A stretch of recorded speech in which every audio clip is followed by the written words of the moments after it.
তারপরে এখানে ধরবো, দেখেন এই তুলা হাতে নিব, অনেক জোরে জোরে করবো, অনেক জোরে। তারপরে আবার উল্টাবেন, উল্টা দিকে আবার বসবেন, আবার উল্টাবেন, আবার বসবেন, একদম ফ্রি, কোনো ময়লা নেই, দুই পাশে। তারপরে নেবেন গাইড প্লেট, দেখেন নেওয়ার পরে এটা এখানে দিলাম, তাহলে গাইড প্লেটটা যে নিচে আছে না, খেয়াল করেন, দেখতেছেন নিচে আছে। এখানে আমরা খাতা রাখবো, বসবো আরামসে। এই উপরে ঘরটা আমরা কাটবো,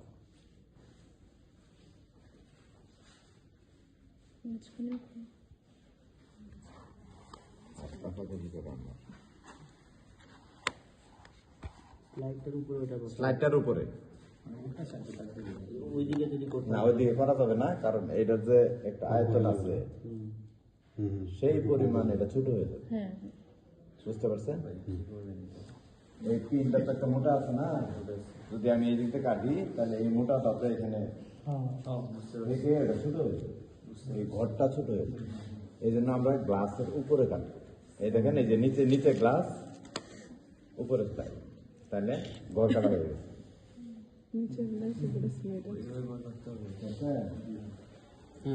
একটা ঘর হয়েছে না, দেখছেন ম্যাডাম? এই দেখছেন, তাহলে এখন কালিটা কোন পাশে আছে? এখানে আছে, ঠিক আছে? কালিটা কোথায়? উপরে আছে, এটাকে আমি উল্টাই দিলাম। এখন কালি কোথায় আছে? নিচে আছে। তাহলে আমার ঘর কাটা হয়ে গেছে, কালিটা আছে নিচে।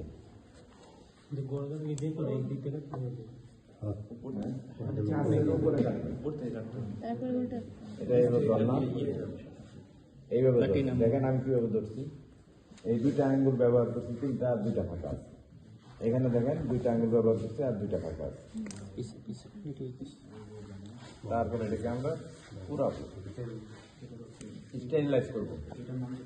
প্লাটিনাম ওয়ার লোক দেখেন লাল হয়ে গেছে, এই যে এই পর্যন্ত। যদি আমরা ব্যাকটেরিয়াকে আইসোলেশন করবো তখন আমরা টিউবের মধ্যে এটা ঢুকাই।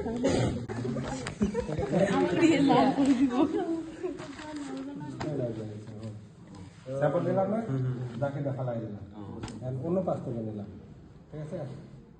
অন্য পাশ থেকে দাগ কই কাটলো, আর কত কেটে গেল, কোন পাশে দাগ কাটলো? উপরে আছে, এই যে এবারে ভিডিও করতে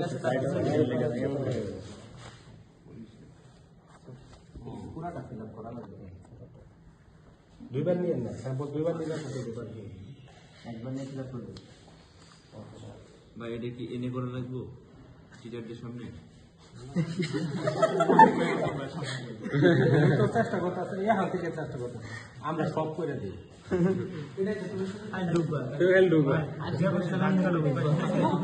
উল্টা পাশে যে পাশে দাগ কাটা স্যাম্পল নেওয়া শেষ, ঠিক আছে? আবার আরেকজন কাজ করবো।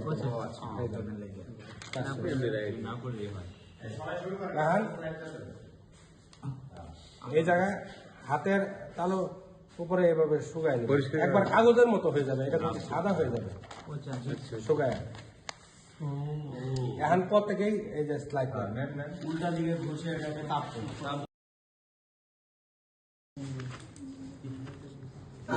এটা হচ্ছে জাইলিন, জাইলিনে হচ্ছে 2 মিনিট। এটা হচ্ছে অ্যালকোহল, এটার মধ্যে 1 মিনিট। আর ওটা কি, ওটা কি বলে? মিথাইলিন ব্লুতে হচ্ছে 2 মিনিট রাখতে হবে। পরে হচ্ছে ডিস্টিল ওয়াটারে 4-5 মিনিট। ইমোশনাল দিতেছে, ইমোশনাল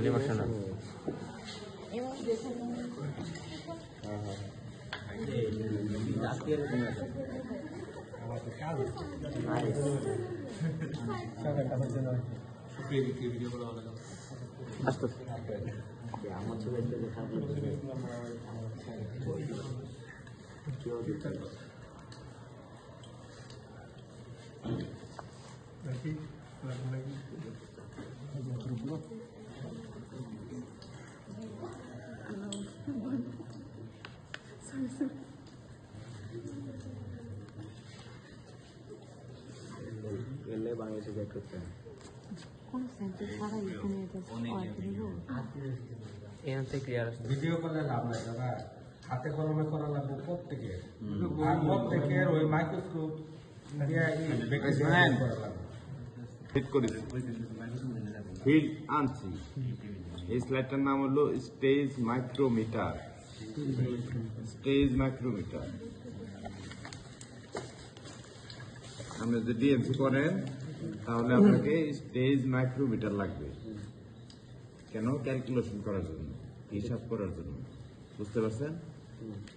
প্রত্যেক মাইক্রোস্কোপের যে ফোকাস, এই যে একটা এরিয়া আমরা দেখবো না, এই এরিয়াটা ভিন্ন ভিন্ন হবে, ছোট হবে, বড় হবে। এই এরিয়াটার মাপ কত সেটা আগে জানতে হবে। জানতে গেলে আপনি হিসাব করতে হবে, তাই না? তাহলে আমরা একটা স্টেজ মাইক্রোমিটার সেট করেছি, আপনারা সেটা জানবেন কত মাইক্রোমিটার